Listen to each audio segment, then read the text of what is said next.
So what brought you into this? Where was the moment of inspiration where you were like, you know what, I want to make some seaweed tea? Yeah. I was at work. It was about 3 or 4 years ago. I worked at Google in New York City. Oh, no kidding. We had these micro kitchens scattered all around. So, no Googler should be more than 500 feet from food at all times. Yeah, I basically. heard that's the biggest perk of the company. Exactly. It's pretty good. And I was drinking some green tea, and I just thought, geez, this tastes like kelp.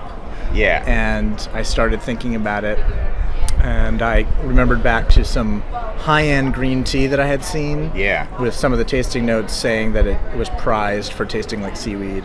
Okay. And I thought, geez, I wonder if seaweed tea is a thing. Yeah. So I looked it up online, and it wasn't. Okay. No one was making it. And so I kind of filed that away, but just kept thinking about it. And finally, last year I got a chance to move back to Maine. This is my home state. Okay. And I started experimenting with different steeping times, and I launched the company basically 6 months ago. Oh, no kidding. Yeah. All right. So I know a bit about seaweed. There's all kinds of varieties. Are you sourcing it locally? Yeah. So all the seaweed is coming from Maine. Currently, it's all wild harvested.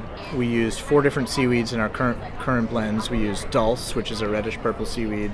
We use bladderwrack, which is what bubbly you'll see. stuff. Yeah, the bubbly stuff. You see it growing everywhere. Yeah.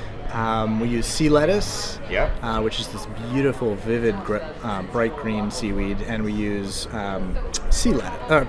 I said sea lettuce. I'm blanking on it right now, but it's all wild harvested. It's all sourced from Maine, and we're working on getting some of our other ingredients sourced from Maine. Okay. Right now we have 2. Actually, these 2 blends contain actual tea, like Okay, I see caffeinated the tea. caffeine, yeah. Right. We have 2 others that are herbal, but these 2 have caffeinated tea, and I'm sourcing them from a company that's based in Brunswick. Obviously, Okay. they don't grow it in Maine, but it's They sourced import here. it or whatever. That's right. Yep. And like my logo is designed by a local artist, and trying to keep it as local as possible. Right on. Yeah. Or future goals where you're trying to take it, anything like that? Sure. Yeah. I think seaweed is this thing that everyone's really excited about right now, especially in Maine. And people are trying to figure out what to do with it. Yeah. And that's kind of a hard thing. It's been pretty hit and miss. And I am hoping to push things forward just a little bit with this. Tea is something that people, already know and love. Like I said, that sort of seaweed umami taste is something that if you've had green tea, you've probably encountered it. And even some of the major tea lines have been introducing more savory, even vegetable-based teas into their lines. Okay. And people are thinking more about health. They're thinking more about sustainable foods, and that's the really cool thing about seaweed is its sustainability. Yeah. So a couple years ago, I came up to Maine for the Seaweed Festival, which they used to have. Yeah.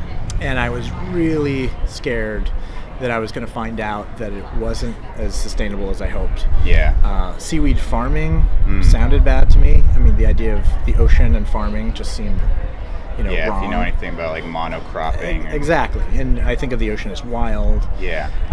And then wild harvesting also sounds bad because, shouldn't these things, they're part of the natural environment. We shouldn't be taking them. Yeah, you can overharvest. Exactly. What about like runoff or anything like that? Did you look into that at all? Yeah, I looked into that. For the most part, that's an issue in Asia. Okay. To some degree, it's an issue on the West Coast, or it's starting to be. Maine's pretty good. Right now, and it has been for the last 40 years that we've been doing seaweed harvesting. But what I was going to say, the cool thing that I found out is that seaweed is super sustainable. So the wild harvesters, there are only a few. They're regulated by the state. Okay. And they do a great job. It's their livelihood, so they, this one guy I work with, it took him a whole year to map out the seaweed beds where he was going to pick from. So, he's investing that time and that energy into making sure it's sustainable. Okay. And then with farm seaweed, what I learned is it's almost better to farm seaweed than to not do anything. Yeah. It's so good for water quality. That bioremediation, that right, kind of thing. all of it. Yeah, it cleans the water, it oxygenates, it helps with acidification, which is becoming a big problem. A lot of oyster farmers and other people are starting to grow it with their shellfish. Okay. Because it's this symbiotic relationship. Oh, right on. Okay. And it's no impact except good impact. You basically sink 2 concrete slabs down, put a rope out, check on it every couple of weeks, and even if you wanted to put pesticides on it or something, you couldn't. What's like a timeline from start to finish if you were to get into that kind of thing? It depends. Farming seaweed. Yeah, it depends on the species of seaweed. They have different growing seasons, but there is a movement now. There are several organizations in Maine that are helping people who are already experienced on the water get into seaweed farming, and it's fairly low capital investment as far as I understand it. Yeah. Right on. Let's rewind a little bit. I like obstacles. I like to know what's like. Most people are, I'd say, paralysis by That's analysis. What did you first have to get over to get to even this? Like fears? Who did you need to find? What kind of ideas did you need to get or get out of your head? Anything like that? Definitely the fears. One of the big things in the early days was even just testing it, and my initial idea was not a great one. It was just going to be plain seaweed, different mixes of seaweed, and I experimented with it, put it in front of people, and found out that 5% of people loved it and 95% of people hated it. Okay. So that was like a hurdle, but through testing, I reacted and came up with better blends. Yeah. And another huge one for me right now is just production. It's been hard to find. I've grown to the point where I want to get it out of the house. I need to. Oh, so you're still doing this like in the kitchen or whatever? Okay. Yep. And it's been hard finding like a co-packer or a facility in Maine, because I would love to keep it in Maine. It's hard to find someone who can do that for me. Any leads so far? Are you hoping to get that here? Hoping to get it here. I have a few leads, but they haven't really panned out. There's one that's maybe in process. I have sort of an interim solution right now. I found Nellie's Tea Company, this really great tea company in South Portland, is now starting to pack some bags for me, and that's great. But to scale much further, I'm going to have to find something else. Can you talk about testing? Because that's a pretty important subject. When I was first learning about entrepreneurship, it's like you needed to have a good idea out of the gate, and then I learned, oh wait, you don't. You can start small and fail. So can you go into that? Where did you learn to do that? Or so I've always done creative things and put them in front of people, but I never really thought like a product developer. And I really learned that in the last 5 years at Google. It really taught me everything I know, and about the short cycles and the immediate learnings, and folding it right back into what you're doing, and doing another short burst of testing, and just keeping it really lean, really small. And so for this, I had the idea, but I absolutely got it in front of people as soon as I could. And I kept doing small incremental changes with everything, the packaging, the ingredients, the marketing, every aspect of it, until I got something that, made sense. People were exactly. There was always there was interest from the start, but to actually make it where more than half the people were saying, "Oh, this is great," when they actually tasted it.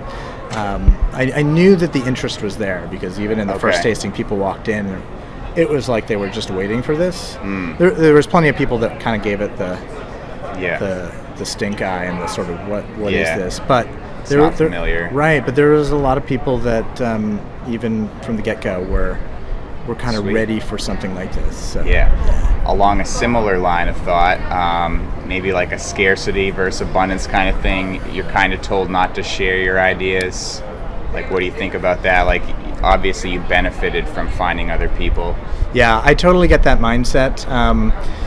I had to fight against my instinct to do that. I don't think that people will steal your ideas, and especially for something like this. If someone did steal my idea, I would love some competitors now, because this is a brand new, seaweed tea doesn't exist. Uncharted. That's right. So it would actually be great to have a couple competitors that were out there doing the work of raising awareness. Yeah. And that kind of stuff. Yeah, I mean, I think there's cases when maybe it doesn't make sense, or it doesn't make sense to talk to certain people. Right. But yeah, I felt pretty good about it. That said, I was careful, I guess, who I spoke to. Yeah. But I have to say, one of the things that kept me going the whole time is I'm always coming up with ideas, and I almost see it as like a stand-up act, kind of. Okay. Not that I would ever do stand-up comedy, but when I had this idea in the break room at work, I immediately started pitching it to my friend. And of course, we were all food writers in this division that I was in. Okay. And so I was talking to this woman who was like a former food critic at the New York Post, and I was like, seaweed tea, I'm going to make this. And I just started riffing on it, and that really helped kind of, refine the, it's like getting up in front of a brick wall and pitching something. Yeah. And Scary. you can do that to your friends or whatever. And it helps. So putting that idea out there, even just initially, was great. And I'll never forget what she said to me. And I knew it was, coming from someplace good, because she was this food critic. And I said, seaweed tea. And she said, with all the crazy with all the crazy drinks out there right now, people would buy this even if it was bad. And she was like, I don't think it would be bad. And, awesome. And it's not. Have you always been around like can-do types of people, or have you ever been in a culture of like naysayers? 'Cause Yeah, that for can be sure. pretty like heavy. Yeah, for sure. I think, I guess the older I've gotten, the more I've surrounded myself with naysayers, I guess. Being in New York City helped a lot, I think. I started my career in Maine, and that was great. Then I moved down there 12 years ago, and that was really great because everyone was there to try to do something and make something. And the difference in Portland, things have changed for the worse and for the better over the last decade. But I would say there was a ton of people here with great ideas when I left, but now a lot of those same people are doing those, really going forward with those great ideas. And there's a whole bunch of new people here, which is cool too. So, any general comments on what you're looking forward for today's event? Yeah, I mean, I listened to, there's a good podcast called How I Built This, and I listened to the episode where the founder of Sam Adams was speaking, and oh, no kidding. I don't think he's going to be here today, but he was a really down-to-earth guy, and his story was, he was just a humble guy, and he just had this idea, and he had no idea what he was doing, and he just did it. And so hoping to, I've had my head down just trying to make the bags and get them out and all that stuff that I need to be talking to more people. And I thought 2 hours and 6 business experts seemed like a good idea. Awesome. So, yeah. Maybe to wrap up, where can people find this if they want to support you? Or so they should go to the internet or Instagram. Both addresses are cupofsea.me for Maine. Okay. I'll superimpose that too. Awesome. And maybe you can make it blink or something like that. Flashy. Yeah. On my website, there's a list of retailers, but it's at a bunch of places in Portland. It's at Dobra, it's at Arabica, it's at Lois's, Brown Trading. Oh, nice. So you've already done some legwork in getting it out there. Yeah, we're at 18 stores right now, including our first foray into Massachusetts. We're at Cambridge Naturals, which is in Boston. It's this natural food store that's been there for 40 years, so it's great. Any words of advice to people that want to try to work with distributors like that? Was that easy for you? Like you just walked in smiling and they were like, put it on the shelf? I'm not a salesman, but I really believe in this, so it's easy to... It makes it easier. I could never sell something that I didn't believe in 100%. Okay, yeah, that's important. So I could probably never sell anything but this product. In Maine so far, people are pretty willing to support people doing stuff in Maine. And then I think further afield, I think the novelty of it is something that is attractive to people. People have never seen anything like this, and it kind of I think it sort of instantly clicks for a lot of people. Great. So I think I'm lucky in that regard. Awesome. Yeah. Well, I'll be watching out. I appreciate that, Yeah, Josh. I'll be watching for you too. And Yeah. I looked for your blog, but I'll but find I didn't it. see I'll find you, and I'll send some Okay. stuff over. I'm on Awesome. Instagram too. So Oh, cool. Great. appreciate that. Awesome. Yeah.